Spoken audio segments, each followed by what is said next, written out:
আমার স্বামী আজকে বাসায় নেই, সেই জন্য আমি আজকে ঘর ঝাড়ু দিচ্ছি। আমার স্বামী বাসায় থাকলে আমাকে ঘর ঝাড়ু দিতে দেয় না।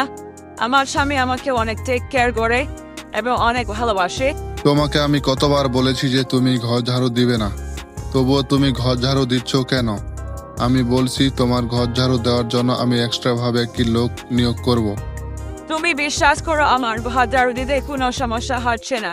তুমি বিলিভ করো আমায়। তোমাকে বলছি তোমার ঘর ঝাড়ু দেওয়ার জন্য আমি লোক রাখবো, তবুও তুমি আমার কথার অবাধ্য হচ্ছ এবং আমার মেজাজটা গরম করতেছ। কেন তুমি আমার কথার অবাধ্য হচ্ছ প্রিয়া? সরি বাবু, সরি। আমি বুঝতে পারিনি তুমি যে আমাকে এতটা ভালোবাসো। আমার ঘর ঝাড়ু দেওয়ার জন্য তুমি লোক রাখতে চাচ্ছ, আমার সুখের জন্য। এরকম স্বামী আমি তোমাকে পেয়ে আমি ধন্য। তুমি এত দেরিতে আমাকে বুঝতেছো কেন বুঝি না।